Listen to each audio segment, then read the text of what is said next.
Bill, for those of us who may not know who you are, could you please tell Sure, us? sure. So I'm a philosophy professor here at UNLV. I started climbing at Smith Rock I'm not sure if it was the fall of 76 or the spring of 77, but I started climbing there. And at the time, I climbed mostly with my best friend at the time, a person named Alan Watts, who I'm sure many of your listeners know who that is. And we sort of worked up through the grades and went to college. And then about the time I graduated from college, I decided I wanted to try to pursue an academic career in philosophy. So I left Central Oregon and went actually to get a joint doctorate in philosophy and cognitive science at UC San Diego. Alan, of course, stayed behind. And there's a funny story about that because I think as I was leaving, I thought at that time Smith Rock was climbed out because everybody was climbing cracks. And I said to Alan, it's just a shame you're going to waste away here in this no-name climbing area where you're just going to be forgotten. You're such a talented climber. And I often tell people that's the wrongest I've ever been about just about anything, telling him that Smith was climbed out. This was in 1982. So anyhow, I went ahead and got my doctorate and did a little climbing around San Diego. But then towards the end of my dissertation work, I realized I really needed to focus on academia. And then I took my very first job out of graduate school, was at the University of Notre Dame in South Bend, Indiana. And I wasn't climbing as much then, but on a trip that I had taken to the New River Gorge, I think this was in maybe 91 or 92, I met Porter Gerard, and he started telling me about this area he was developing in Kentucky called the Red River Gorge. And I looked on the map and I realized it wasn't that far away. And plus, I just totally missed climbing. I was enjoying my academic life. I was enjoying teaching at Notre Dame, but I really, really missed climbing. And so I wound up going down there, I think, in a weekend sometime like in 93 or 94. And I was so blown away by the cliffs there and the walls and the hollers and everything that I realized that this is sort of like my dream thing. And also, by that time, there's this new type of climbing called sport climbing. It's like neat. You don't have to place gear and worry about dying. You get just clip these nice bolts. And so I started getting back into it. And I always tell the story that I was going down like maybe once every 2 months. And then in a little bit of time, I was going down once a month. And then the next thing I knew, I was going down every single weekend. And I did that consistently, probably from around 1994 till I left that area in 2007 and came out to Las Vegas. So the drive was getting to me. It was a 7-hour each way drive. And even though I really loved the climbing at the Red and was able to get in on some of the development there, places like the Motherlode, I eventually wanted to be closer to actual climbing where I could do it during the week. And I wanted to be closer to my family. I was still living in Oregon at the time. So I had been on sabbatical and I'd lived in Las Vegas, and I came to realize that Vegas is such a phenomenal zone to live in for climbing. You just have every type of climbing is world-class, multi-pitch, bouldering, sport climbing, that I realized that if I could somehow move out here, that would be great. And I talked to the chair of the department, and they, as it happened, they had an opening. And so I took the job here. I think I came out in 2007. And I'm absolutely thrilled with that decision. It was the best decision I could have made. I love climbing here. I love the climbing community here. And so I'm still going at it here in Las Vegas. I guess that's coming up on here almost 20 years later, 18 years later. So that's who I am. The type of philosophy I do, I specialize in how the brain works, how the brain represents information. That's my area of specialization. But I really, really love climbing, and I'm still kind of going at it. I'm about to be 65, and I'm currently working on a 514. I'm getting pretty close on. I've done one 514 since I turned 60, and a couple 13Ds and upper 13. So yeah, it's still going well. Bill, most climbers I meet, at least climbers at a high level, they are, let's say, dirtbags. They have made climbing the central focus of their life. Sometimes you also meet desk workers, who have somehow been able to just minimize the amount of work they do to be able to just put everything into their sport. In some ways, you are neither.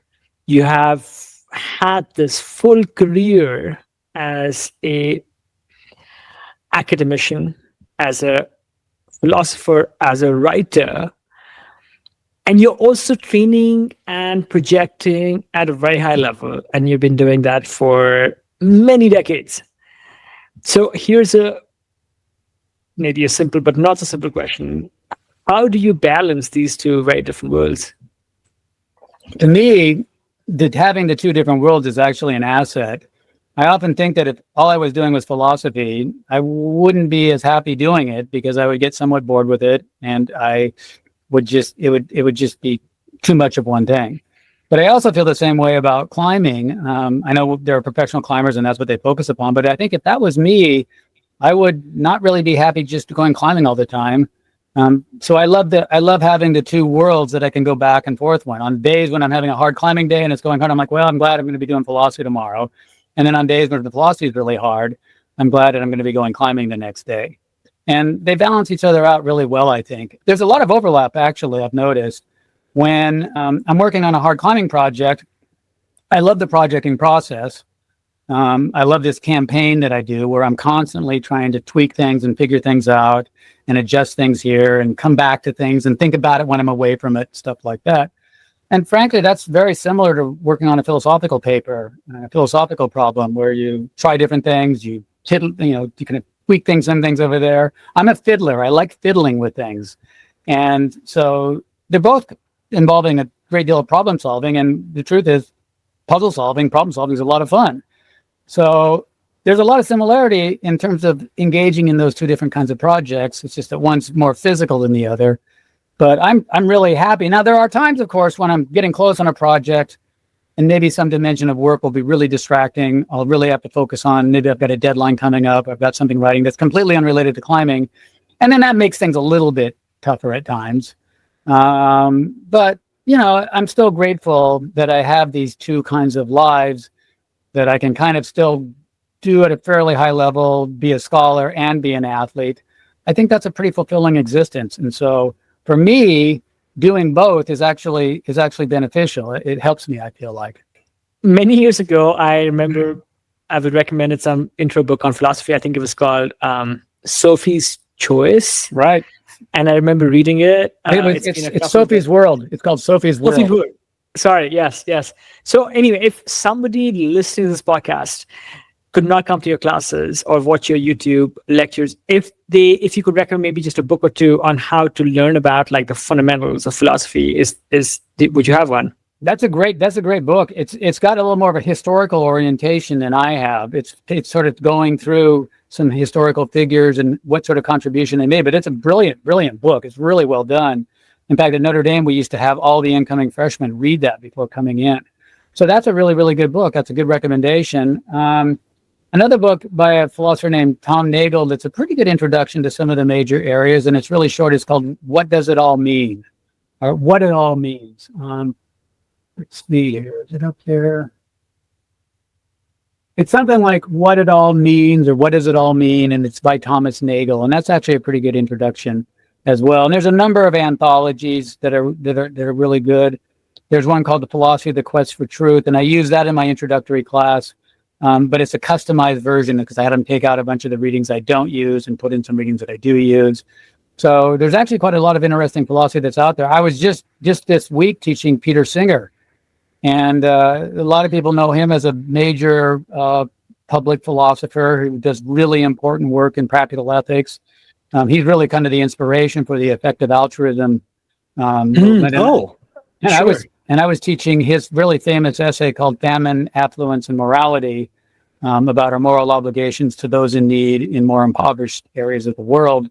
So, yeah, his books are really good. His books are really important. He has a really important book called The Life You Can Save that's actually really well done. So, yeah, there's just all sorts of stuff that's out there. Don't want to dwell on the past too much, but it is important to acknowledge that you have been a foundational figure in the sport. We just talked about your beginnings at Smith Rock a second ago. You were climbing with Alan Watts during the birth of sport climbing, and Alan is, I think, acknowledged as the father of sport climbing, at least in the US. You guys were helping define what was possible. Looking back now, what are you proudest from the era? And yeah, let's just start with that. Well, I mean, I think Alan now says it periodically that it was my influence or some of my influence that helped give him the drive to push himself pretty hard. And I think that was true. He was certainly doing that for me. and looking at what he wound up accomplishing, and he deserves all the credit because I had left Smith Rock. I thought I was climbed out. And so I was in graduate school in California in 1983 when he first started drilling things like chain reaction and Watts Tots and things like that. They were kind of considered now to be some of the very first sport climbs that were done. So he deserved a lot of that credit, without a doubt.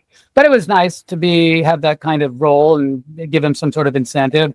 Another really talented climber in Oregon at that time was an individual named Chris Jones. And he and I free climbed Monkey Face at that time. So that was the first free ascent of that pinnacle. And Chris did a lot of that work, but it was a great time to be there. It was a completely different era.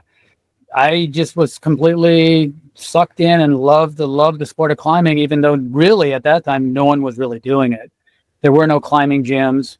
We would go out to Smith Rock, even on a busy weekend, there maybe be 2 or 3 or 4 other climbers. It just wasn't that popular of a thing to do. But, I insofar as I helped push Alan at all, I'm proud of that because he, of course, in many ways sort of defined the sport as it's done today and really changed the direction of the sport. I mean, probably somebody else would have done something similar, but he really was the impetus for a lot of the way in which the sport developed in later years. So insofar as I had any kind of role to play in that, I'm proud of that. Amazing. Is Alan still climbing much? Yeah, he goes out to Smith Rock all the time, and he's had problems with his fingers. He had this period where he tried to climb every day for an entire year, and he just developed really bad arthritic overuse problems. But I do know he goes out on a regular basis, and I'm really glad to see him now kind of getting some attention and getting some love. He goes out there, and I think you just love to see what people are up to out there and tell stories about Smith Rock. So I think there's a good chance if you spend any time at Smith Rock, there's a good chance you're going to bump into Alan. But I know he's climbing out there. We climbed together, probably 2 or 3 years ago when I was out there. I was out there briefly for sabbatical and was doing some climbing at Smith, and we climbed together. So it's great to see him out there and on the rope and all that good stuff again. What's surprised you the most, Bill, about how the sport has evolved? If you had to pick one thing. Just the sheer numbers. I mean, it's just insane how popular it's become. Like I said, when I started, there were no climbing gyms, there were no climbing holds, there were no fingerboards, there were no campus boards, there were no system walls. All that sort of stuff is new. I guess looking back, I shouldn't be so surprised, quite frankly, because climbing has an advantage in the following sense. It's one of those sports where to get better at it, you just need to do it a lot, and doing it a lot is really fun. So, I mean, there are some sports like, I guess, track and field or swimming where training for it is hard work. You got to do laps in the pool, or you got to go for a long run. Weightlifting too, maybe certain sports that require upper body strength, you have to weight lift, and that's kind of drudgery. But especially now with the boards that are out there, to train for climbing, you can just go have fun trying to do these hard boulder problems for 2 or 3 or 4 hours, and it's super, super enjoyable. And you'd never guess that this qualifies as a workout. And I think what's happened is with the climbing gyms, with the advent of climbing gyms, more and more people have come to appreciate that fact, that you can get a really good form of exercise and at the same time be doing something that's really interesting and challenging and fun and enjoyable. And so in a way, I shouldn't be surprised at its popularity, but it is still stunning to go to places like Smith now and not be able to park because there's so many people in the park, or to go to places like the Motherlode at the Red River Gorge. When we started climbing at the Motherlode, we were the only ones there. And now to see the kind of crowds that are there, that is kind of shocking. But in a way, as I say, I probably shouldn't find it too terribly surprising because climbing is just such a wonderful activity. It's just such a fun thing to do. Let's talk present day. You have another hard project on the radar. Can you tell us what you're working towards and maybe what's driving you at this stage? Yeah. So this is a hard climb up at Mount Charleston at an area called Robbers Roost. It's an extension of an extension. So one of the most popular routes up there is a 12A called Highwayman. And then there's an extension of that's 13. It's called Highway Robbery. And then there's the extension of that's called Wrongdoer, and it's 14A. And I've been working it now for a little over a year. I got really close on it last fall, fell off basically the last move 2 or 3 times. And then like my last time up there before the weather turned bad, I figured out a much better sequence to use on the last move. So I kind of kicked myself in the butt for not figuring that out beforehand. But now we're having a kind of unusual warm spell here in Vegas. And so I'm actually getting to climb on it a lot earlier than I thought I would. And I had a pretty good day yesterday, actually. I made it through kind of a really, really hard section from the ground. And so it's starting to come together already. So I'm happy about that. And there's just, in this area, there's just so many routes like that and so many projects to do. I did a 13D last year. That's a classic Randy Levitt climb at this place called the Fossil Clave. It's called the Homo Sapiens. It's really, really brilliant. The year before that, I did it's rated 14B, but I think talking to Honnold, we both use quite a bit of knee bars on it. It's probably more like 14A the way I did it. But that was a really fun climb. That was a really great climb. So, I feel like I'm still able to climb routes at the upper level, at least, doing some 414s. And it's interesting because I feel good about being able to climb at that level, but there's definitely a drop off. And, I think when you get to be like towards your mid 50s, late 50s, you're starting to kind of like, well, I know I'm never going to get stronger again. I'm not going to get really stronger, but I just kind of want to maintain what I have. And then as you get into your early 60s, you're kind of like, there's a bit of diminishment, but I want to slow down the diminishment. And that's kind of takes a little bit of psychological adjustment to kind of recognize, because so much of many people's willingness to work hard is that they want to get stronger. You want to get a little bit better. And to kind of know that you're not going to get stronger, you kind of got to reconceptualize what your motivation is. And sort of for me, though, I mean, you just, you change the narrative a little bit. And now the narrative is, okay, I feel pretty good. I'm trying to climb a 514 at 65. That's actually, I should be pretty happy about that. That's an unusual thing. That's kind of rare. That doesn't happen very often. So now that becomes the motivation instead of this desire to, keep getting better and better. Now the motivation is, well, I want to do this, something that's a little bit special, climb at a pretty high level at an older age. So that then becomes the drive. And then you're good to go for like, half an hour, 40 minutes. And so that's just one way in which you have to be innovative, it seems to me, is you got to change the way you're doing things to adapt to the fact that you're getting older and there's going to be certain sorts of hindrances. And then just, you got to be resilient. I mean, I think especially when I got into my late 50s, I just realized that, there's going to be aches and pains, and that's just going to come with the game. And you can whine about it and you can stop climbing, but no, to me, that I'm not going to take up shuffleboard. So I realize that it's going to just require getting used to the fact that you got to be somewhat resilient and you got to deal with the aches and the pains and do your best to cope. And, keep a bottle of Advil in your pack at all times, and just recognize that that's how the game gets played now. It's just, sometimes I see young people and they're, I tweaked this, I'm going to take a week off, or this kind of hurt, this feels a little weird, I'm going to take a couple weeks off. Well, I mean, if I had that attitude, I'd never go climbing, because there's never a time really when something isn't hurting.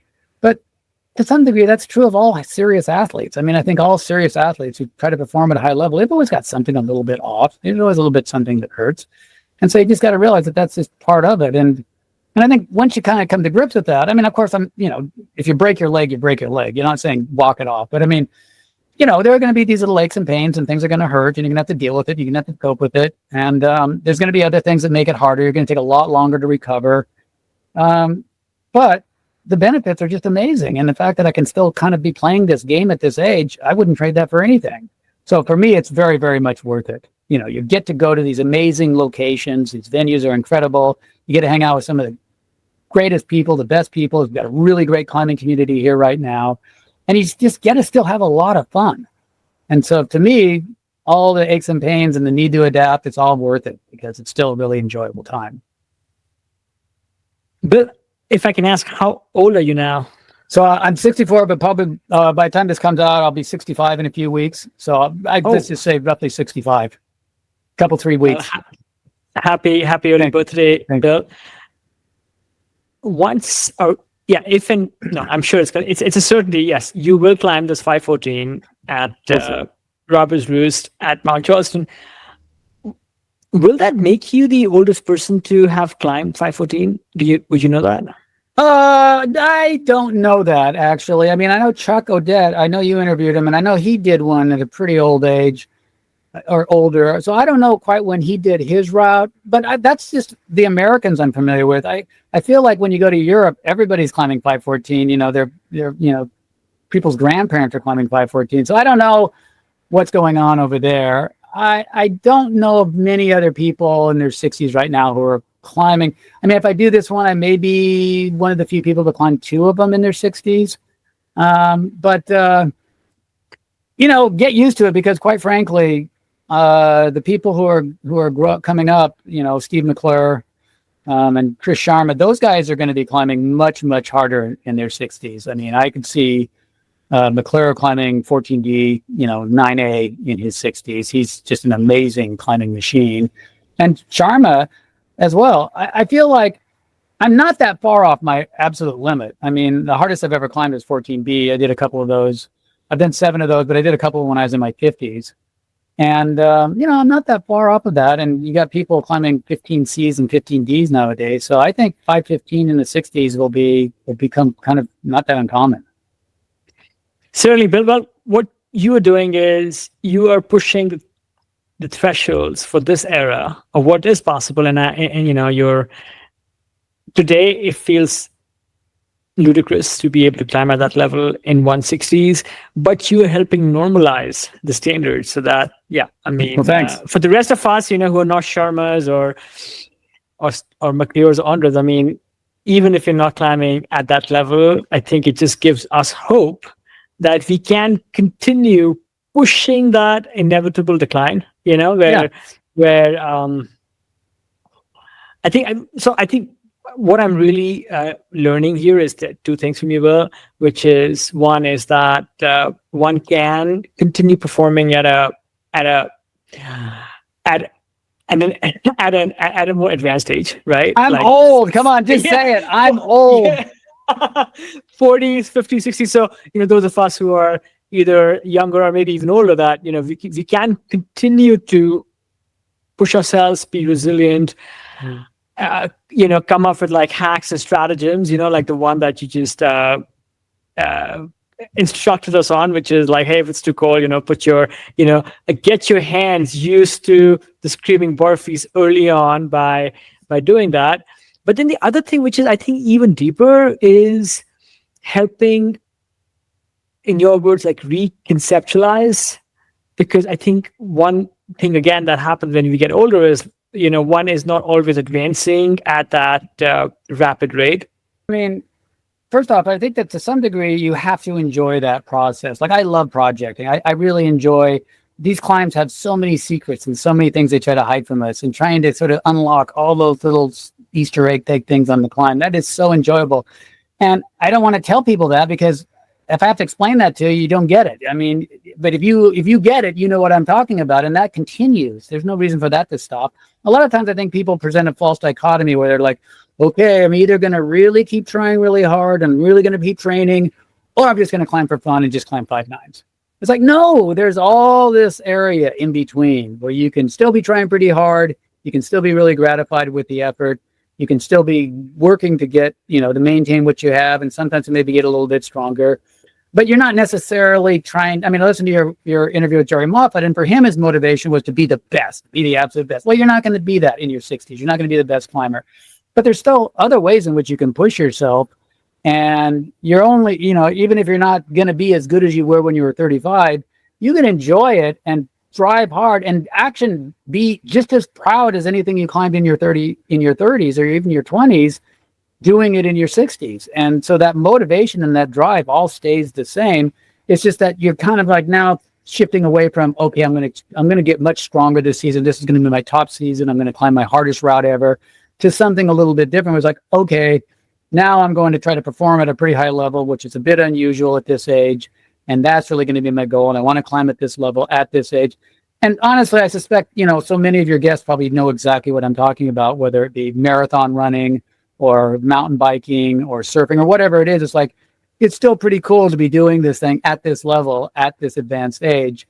And that in itself becomes a real sort of gratifying and fulfilling dimension. I mean, there's all these studies done on Paralympics and people who have maybe they were a world class, I don't know, basketball player, but they got in a car wreck, they were paralyzed, and now they're playing. They're in a wheelchair and they're playing wheelchair basketball.